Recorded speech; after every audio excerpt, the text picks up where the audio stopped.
This is the download from Sounds Profitable, the most important news from this week and why it matters to people in the business of podcasting.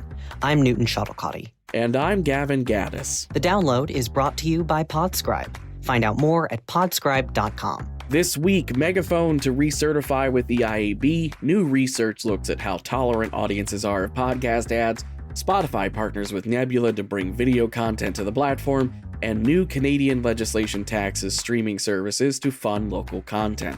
Let's get started. From an exclusive reveal this Sunday in Pod News, Spotify's Megaphone platform is now working to be recertified with the IAB.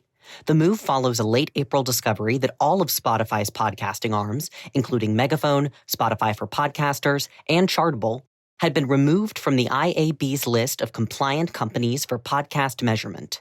Spotify's place in the industry without IAB membership or certification became a widespread conversation topic, prompting Brian Barletta's piece of Mice and Megaphone last week. According to a Spotify spokesperson, speaking with Pod News, Spotify remains committed to the IAB's mission and are in the process of getting V2.2 certification for Megaphone.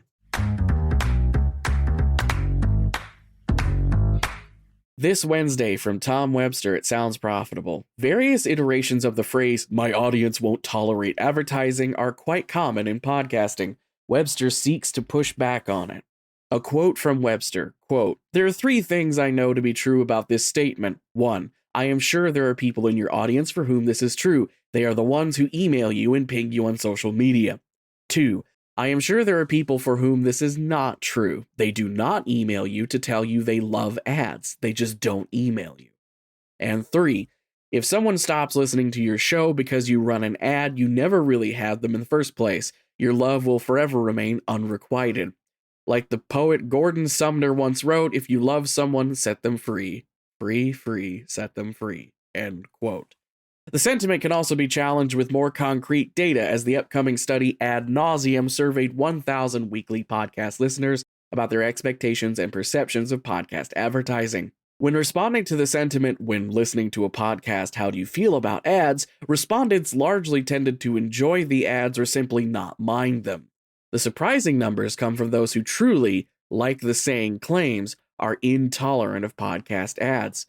Quote, "The percentage of weekly podcast listeners who said ads were intolerable was 1, as in a single percent. An additional 8% noted they were barely tolerable, with the remainder finding them increasingly tolerable and even enjoyable. In fact, 17 times more podcast consumers say they generally enjoy them than found them intolerable." End quote. Further findings from Ad Nauseam will be shared in a free webinar on Wednesday, June 12th at 3 p.m. Eastern Standard Time. Link in the show notes. This Tuesday, Spotify announced a partnership with video streaming service Nebula. The company was founded in 2019 to serve as a creator-owned alternative to YouTube multi-channel networks, with a focus on hosting video essays, video podcasts, and classes from established content creators. The partnership will bring content from several top Nebula creators to Spotify's video podcasting platform. The initial slate of content includes music reviewer Todd in the Shadows, movie review series Cinema Wins, and video essayists like FD Signifier and Kat Black. A quote from Nebula CEO Dave Wiskus, quote, "Spotify gives us an opportunity to expand our reach, not just in numbers, but with the exact kind of audience who would most enjoy what we do." End quote.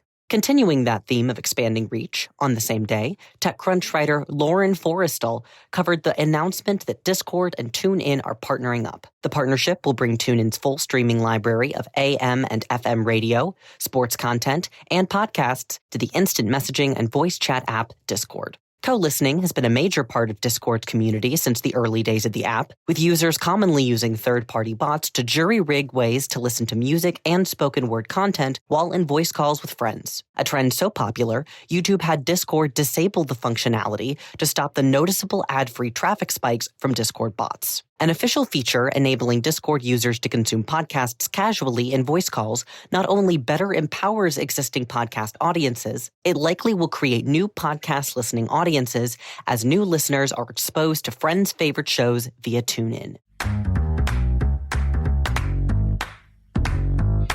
One last development on a Tuesday, the Canadian Radio, Television and Telecommunications Commission have passed the Online Streaming Act, amending the Broadcasting Act. The Broadcasting Act, formally approved in February of 1991, defines the role of the CRTC as the country's broadcasting regulator and to maintain Canada's cultural diversity by way of requirements on how much of a broadcaster's content must be Canadian-made. The new online streaming amendment requires foreign streaming services operating in Canada to pay 5% of their Canadian revenue to support the domestic broadcasting system. The levy is expected to raise $200 million Canadian per year. There are some concerns about the bill. University of Ottawa law professor Michael Geist highlights that the bill originally was intended to also update the definition of CanCon, Canadian content, but did not, so an older definition of what counts will apply to the new money raised by Bill C-11. Finally, it's time for our quick hits. These are articles that didn't quite make the cut for today's episode, but are still worth including in your weekend reading.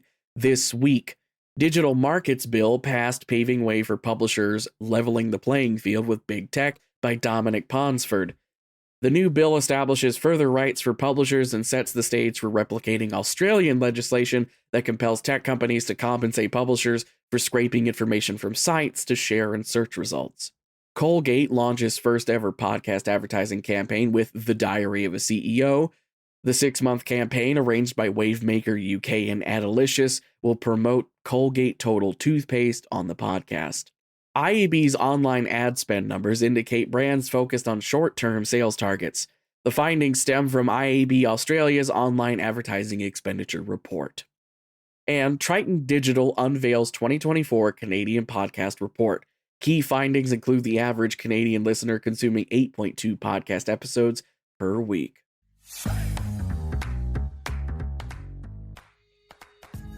And that was The Download, brought to you by Sounds Profitable. I know we went through today's stories fast, so be sure to check out the links to every article mentioned right in your podcast listening app or on the download section of soundsprofitable.com. And thank you for sticking with us as we bring you the top stories you might have missed from the past week. I'm Newton Shuttlecotty. And I'm Gavin Gaddis. Our producers are myself, Brian Barletta, and Tom Webster. Special thanks to Spreaker for hosting The Download, and thanks to you for joining us. Robot. Download complete.